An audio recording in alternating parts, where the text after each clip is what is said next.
नाजरीन आदाब। नाजरीन आप देख रहे हैं न्यूज़ 18 नेटवर्क। मैं हूं आपका मेज़बान याह्या सुल्तान। नाजरीन, जम्मू कश्मीर में बेरोजगारी एक सबसे बड़ा मसला बन के उभर रहा है। पढ़े लिखे नौजवानों की एक बड़ी तादाद जम्मू कश्मीर में मौजूद, लेकिन वो बेरोजगार है। लेकिन इस बेरोजगारी पर काबू पाने के लिए मरकजी सरकार ने एक स्कीम लॉन्च की थी, PMEGP, यानी जिसमें पढ़े लिखे बेरोजगार नौजवानों को रोजगार देना था। और वो रोजगार क्या था कि यहाँ पर उन्हें गाड़ियाँ फराहम की जाती हैं ताकि वो अपना रोजगार कमा सकते हैं। मेरे साथ जो लड़के हैं ये पोस्ट ग्रेजुएट है, MBA है, MTech है। इन्होंने बड़ी बड़ी डिग्रियां हासिल की लेकिन रोजगार नहीं मिला। लेकिन अब इन्होंने मरकजी सरकार की तरफ से चलाई जा रही स्कीमों का लाभ उठाया था। लेकिन सितम ज़रीफी क्या है, अब इनकी गाड़ियां जो हैं वो इनके लिए अब जुल्म और सितम बन गई है। अब इन्हें सड़कों पर चलने की इजाज़त ही नहीं मिल पा रही है। यहाँ मुख्तलिफ तरह के एसोसिएशनें हैं, वो इन्हें अब चलने की इजाज़त नहीं दे रही। यानी कि अब इन्होंने वो कैब यहाँ पर शुरू की थी, वो एक शुरुआत इन्होंने कुपवाड़ा ज़िले में की थी ताकि एक तो लोगों को बर वक्त गाड़ियाँ मिल पाती, दूसरा ये अपना रोज़गार कमा सकते। लेकिन अब इन्हें रोज़गार कमाने ही नहीं देते हैं। ये लोग अब फाका कशी पर मजबूर हो चुके हैं। हम जानने की कोशिश करें इनकी मुश्किलात क्या है, इनके मुश्किलात खड़ी करने में किन लोगों का रोल है, तो इंतज़ामिया खामोश क्यों है। नाम है आपका, कहाँ से आप और कितने तक आपने तालीम किस तरह की आपने हासिल की? सर मेरा नाम सुहेल है, मैं लोलाब से बिलोंग करता हूँ, सोगाम से। सर मेरी इंजीनियरिंग कंप्लीट है 2016 में। उसके बाद हमारे पास गवर्नमेंट का जॉब नहीं मिला। एक स्टेप हमने उठाया, जो गवर्नमेंट ने स्कीम एक दी थी PMEGSY, और उसके बाद हमने गाड़ियाँ उठाई बैंक से स्कीम के दौरान। जब ये स्कीम हमने उठाई और गाड़ियाँ जब हमने रोड पे लाई, जिसमें हमने 1.5 लाख रुपया जो है वो हमने परमिट के लिए दिया है, वो अपने जेब से दिया है। यानी कि वो हमें गवर्नमेंट ने प्रोवाइड नहीं किया, वो हमने 150 लाख जो है जेब से दिया। उसमें RTO साहब ने हमें परमिट इशू किया। अब मुझे सर ये समझ नहीं आ रहा है, अगर हमें वो 1.5 लाख लिया गवर्नमेंट ने, तो हमें चलने क्यों नहीं दे रहा? यहाँ के जो जाइलो स्टैंड है, सोमो स्टैंड है, उन लोगों ने सीधे हमारे बंदों पे अटैक किया। हमसे हमारा अभी बंदे का फ़ोन लिया गया है, वो अभी भी रिसेंटली 2 दिनों से उन्हीं के पास है, वो हमें वापस नहीं दिया गया। उसके लिए हमने एप्लीकेशन भी पुलिस स्टेशन में डाली हुई है, बट वहाँ से भी अभी तक हमारे पास कोई रिप्लाई नहीं आया। हम चाहते हैं ARTO साहब से और DC मैम से, स्पेशली DC मैम से हम रिक्वेस्ट कर रहे हैं कि प्लीज़ हमें, अभी हम साइलेंटली आपसे रिक्वेस्ट करके ये चीज़ बोल रहे हैं कि मैम प्लीज़ हमें गौर कीजिए इस बात पे। कल को हम ये ना हो कि हम सड़क पे आ जाए, रोड ब्लॉक करें, और क्योंकि हमारी प्रॉब्लम्स वैसी है, EMI बैंक का नहीं चल पा रहा है, कुछ नहीं चल पा रहा है। तो हम चाहते हैं, हम रिक्वेस्ट कर रहे हैं DC मैम से। आपने पढ़ा है, यस, उससे अच्छा है कि जो हमने गाड़ियाँ ली है, इससे अच्छा है कि हम कहीं पे मजदूरी करें। हमने BTech किया है, हम सब यहाँ पे पढ़े लिखे हुए हैं। इससे अच्छा है कि हम मजदूरी करें। क्यों हमें ये गवर्नमेंट ने स्कीम दी? अगर ये स्कीम हमें दी तो प्लीज़ हम उनसे रिक्वेस्ट कर रहे हैं कि हम पे थोड़ा गौर कीजिए, क्योंकि जो यहाँ पे गुंडा राज चल रहा है, हम उससे चाहते हैं वो ख़त्म हो जाए। आपका नाम क्या है, कहाँ से हैं आप, और आपने जो तालीम हासिल की है उसके बारे में बताइए और स्कीम पे। जी, मेरा नाम मोहम्मद आसिफ मलिक करता हूँ से। तो मैंने BTech किया है LPU lovely Fortune university 2018 batch में। तो यहाँ पे जो है हमने इससे पहले भी बहुत सारी जो फुकारे हैं वो बहुत सारी लगाई है, लेकिन बदकिस्मती के साथ हमारे ऊपर जो है ना किसी ने गौर नहीं की।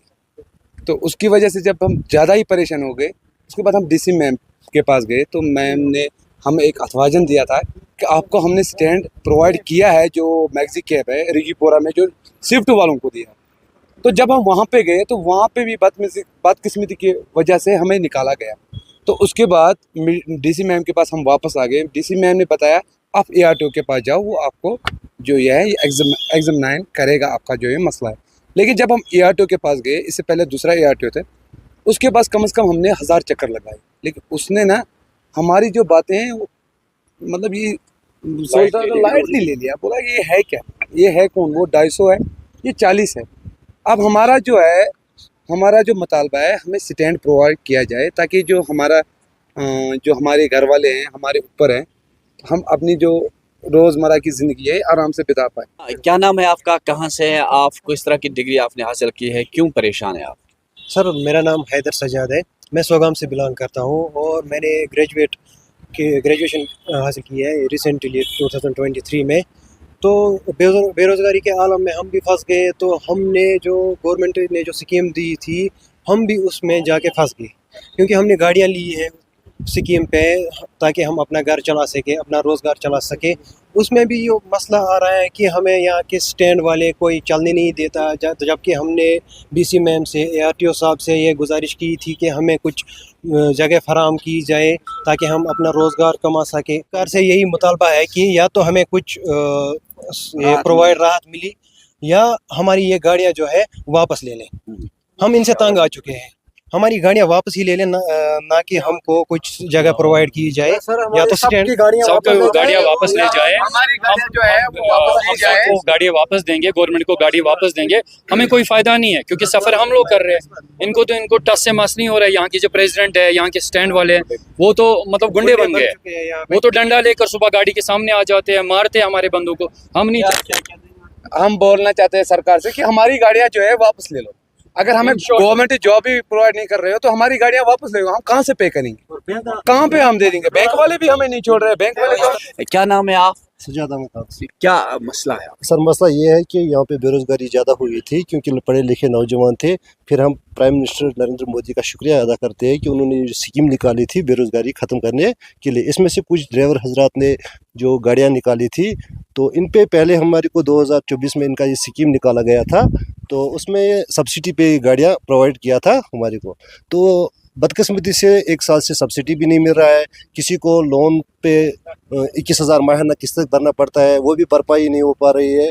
तो बदकिस्मती का आलम यह है कि हमारे डिस्ट्रिक्ट कुपवाड़ा में ज़्यादा बेरोज़गारी है, फॉर फ्लड एरिया है, बॉर्डर एरिया है। तो इसमें बदकिस्मती से है कि हमारे यहाँ सुमो स्टैंड वाले हैं या ज़ैलो स्टैंड वाले हैं, तो ये हमारी गाड़ी को चलने नहीं देते हैं। क्योंकि जहाँ पे भी हम इलाके से कोई सवारी बीमार होता है, अपना सवारी होते हैं, तो ये यहाँ पे नाका लगाते हैं। जैसे वो पुलिस का नाका लगता है, इनका स्टैंड जो है वो अप टू 20 मीटर के इर्द गिर्द में होना चाहिए, क्योंकि ये दुर्गमुला से हमारे को सवार डाउन करते हैं। अगर दुर्गमुला से कोई गाड़ी बाहर जाती है तो फिर श्रीनगर में पकड़ते हैं उनको। इस तरह से ये पढ़े लिखे नौजवान कह रहे हैं कि हमने रोज़गार हासिल करने के लिए ये सरकारी इस मरकज़ी स्कीम का इस्तेमाल किया था। हमने गाड़ियाँ लाई थी ताकि ये अपना भी रोज़गार कमाए और घर वालों को भी पाल सकें। लेकिन अब इनके लिए ये गाड़ियाँ वबाली जान बन गई है, क्योंकि हर दिन इन्हें हिरासा किया जाता है।